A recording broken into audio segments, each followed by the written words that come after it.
ഓരോ ദിവസവും ഞാൻ എൻ്റെ പ്രിയനെ നോക്കിക്കൊണ്ട് ഓരോ ദിവസവും ഞാൻ എൻ്റെ പ്രിയനെ നോക്കിക്കൊണ്ട് നേരായ പാതയിൽ സേവനം ചെയ്തു ഞാൻ വാഴ്വോടണഞ്ഞിടുമേ.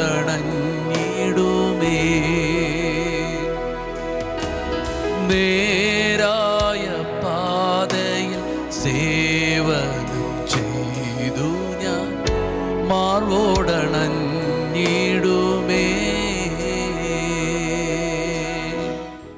വോയിസ് ഓഫ് ലവിൽ ഇന്ന് കർത്താവ് നിങ്ങളോട് ഇടപെടുന്ന വചനം 65-ാം സങ്കീർത്തനം അതിൻ്റെ 9 മുതൽ 13 വരെയുള്ള വാക്യങ്ങളാണ്. നീ ഭൂമിയെ സന്ദർശിച്ച് നനയ്ക്കുന്നു, നീ അതിനെ അത്യന്തം പുഷ്ടിയുള്ളതാക്കുന്നു. ദൈവത്തിൻ്റെ നദിയിൽ വെള്ളം നിറഞ്ഞിരിക്കുന്നു.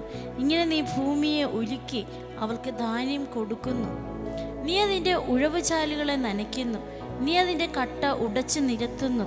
മഴയാൽ നീ അതിനെ കുതിർക്കുന്നു, അതിലെ മുളയെ നീ അനുഗ്രഹിക്കുന്നു.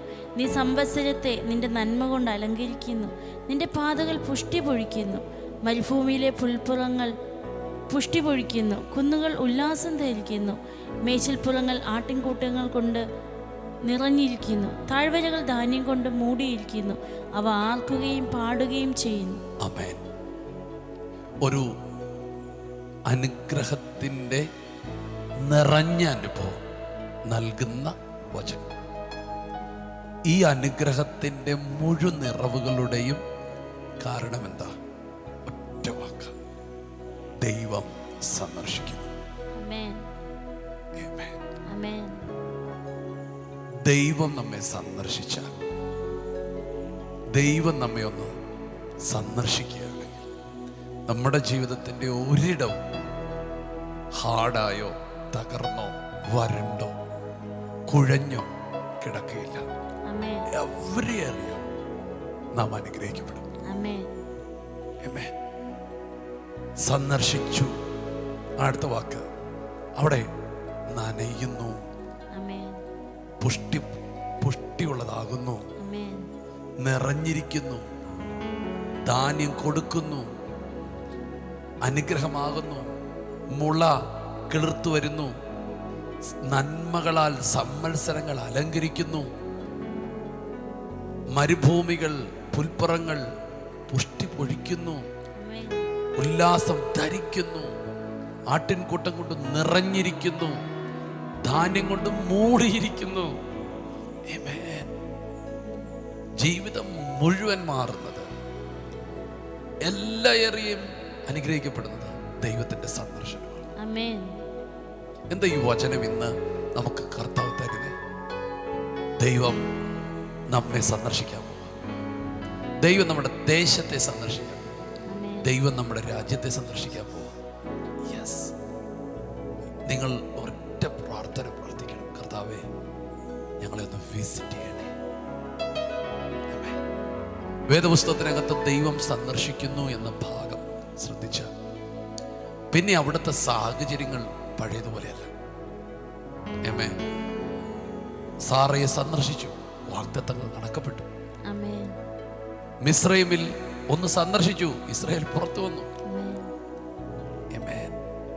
ആ ബേഥേലിനെ ഒന്ന് സന്ദർശിച്ചു, ബേഥൽഹേമിനെ സന്ദർശിച്ചു. എല്ലാ സാഹചര്യങ്ങൾ മാറി. ഒരു വിധവയുടെ മരിച്ചുപോയ കുഞ്ഞിനെ ഉയർപ്പിച്ചപ്പോൾ ജനം പറഞ്ഞൊരു കാര്യമാണ്: ദൈവം നമ്മെ സന്ദർശിക്കുന്നു. അപ്പൊ ദൈവം സന്ദർശിക്കുകയാണ്, ലൈഫ് ടോട്ടൽ മാറും. നമ്മുടെ ജീവിതമൊക്കെ അത്ഭുതമാകാൻ വേണ്ടിയുണ്ടല്ലോ ചെറിയ ചെറിയ പ്രാർത്ഥനകൾ മതി. ആ പ്രാർത്ഥന നടന്നാലുണ്ടല്ലോ ലൈഫ് ടോട്ടലി മാറും. ഇന്ന് നിങ്ങൾക്ക് പ്രാർത്ഥിക്കാൻ ഒരു പ്രാർത്ഥന തരികയാണ്: കർത്താവേ, ഞങ്ങളെ ഒന്ന് സന്ദർശിക്കണേ. സന്ദർശിച്ചാൽ നനയ്ക്കപ്പെടും, അഭിവൃദ്ധി പ്രാപിക്കും, സ്തോത്രം നിറയപ്പെടും, കവിഞ്ഞൊഴുക്കൽ നടക്കും. അതിനകത്ത് വളരെ മനോഹരമായൊരു കാര്യം എനിക്കുണ്ട് പറയാൻ. അവൻ കട്ടകളെ ഉടയ്ക്കും. നിന്റെ അകത്ത് ദൈവം നൽകിയ ചില നല്ല വിത്തുകളുണ്ട്. പക്ഷെ ആ വിത്തുകളെ തകർത്ത് കളഞ്ഞ ചില കട്ടകളുണ്ട്. ദൈവം അതിനെ ഉടയ്ക്കും. ദൈവത്തിൻ്റെ എന്തൊക്കെയോ വിത്തുകൾ നിന്റെ അകത്തുണ്ട്. ഉണർവിൻ്റെ വിത്തുകൾ, പ്രാർത്ഥനയുടെ വിത്തുകൾ, അഭിഷേകത്തിൻ്റെ വിത്തുകൾ, വിശുദ്ധ ജീവിതത്തിൻ്റെ വിത്തുകൾ, നന്മയുടെ വിത്തുകൾ. കാരണം ദൈവം നമുക്ക് തരുന്നൊന്നും വൃക്ഷങ്ങളല്ല, വിത്തുകൾ. അതിനെ വൃക്ഷമാക്കുക എന്നുള്ളത് നമ്മുടെ ഒരു വലിയ പ്രാർത്ഥനയാണ്. ദൈവം പറയുകയാണ്, അവൻ കട്ടകളെ ഉടച്ച് അതിൻ്റെ മുളയെ അവൻ അനുഗ്രഹിക്കും. അവൻ ചിലതൊക്കെ ഉടച്ചു കളയാൻ പോകട്ടോ. നിന്റെ ജീവിതത്തിൻ്റെ നന്മകളെയൊക്കെ തകർക്കുന്ന, അഭിഷേകത്തെയൊക്കെ തകർക്കുന്ന ചിലതിനെ കർത്താവ് ഇടിച്ചു കളയാൻ പോകും. എന്നും നീ പ്രാർത്ഥിച്ചില്ല, കർത്താവേ ഈ ഒരു ഏരിയയിൽ എനിക്ക് വിടുവിക്കപ്പെടുകയാണെങ്കിൽ കുറച്ച് എനിക്ക് ഉപയോഗിക്കപ്പെടാമെന്ന്, ഈ ഒരു പ്രശ്നം മാറിയിരുന്നെങ്കിൽ എനിക്ക് കുറച്ചും കൂടെ പ്രയോജനപ്പെടാമെന്ന്. അത് നിന്റെ ജീവിതത്തിൻ്റെ ഒരു കട്ടയാണ്. കർത്താവ് പറയുന്നു, ഞാനതിനെ ഉടയ്ക്കും. നിന്റെ മനസ്സിലെ ആ കുടുംബത്തിനെ ആ പ്രശ്നം ഒന്ന് പരിഹരിക്കപ്പെടുകയായിരുന്നെങ്കിൽ, എൻ്റെ കുഞ്ഞിനെ ഈ ഒരു ഏരിയ ഒന്ന് വിടുവിക്കപ്പെടുകയായിരുന്നു, എൻ്റെ പേഴ്സണൽ ലൈഫിൽ, എൻ്റെ വ്യക്തിപരമായ ജീവിതത്തിൽ ഈ ഒരു സ്ഥലത്ത് എനിക്കൊരു ജയം ലഭിച്ചിരുന്നെങ്കിൽ, അങ്ങനെ നിങ്ങളുടെ ഉൾത്തടങ്ങളിൽ നിങ്ങളെ ഭയപ്പെടുത്തുന്ന ആ കുറവുകളെ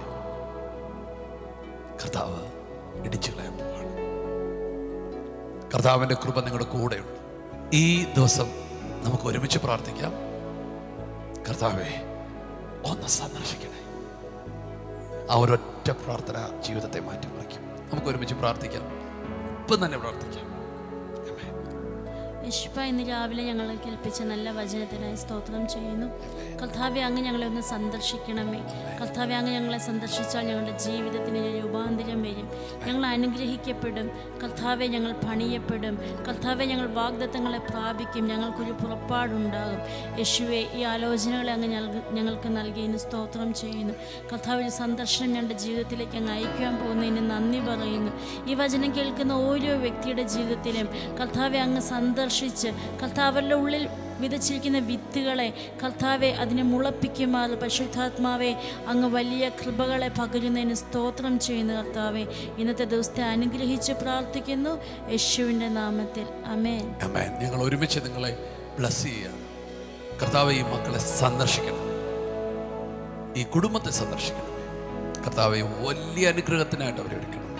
ഞങ്ങൾ കുടുംബമായിട്ട് ഈ കുടുംബത്തെ അനുഗ്രഹിച്ച് പ്രാർത്ഥിക്കുന്നു യേശു നാമത്തിൽ. ആമേൻ. കർത്താവ് നിങ്ങളുടെ കൂടെയുണ്ട്. സന്തോഷത്തോടെ ഇന്നത്തെ ദിവസം ഈ ഒരു പ്രാർത്ഥന മുറുകെ പിടിച്ചു പോവുക. God bless you.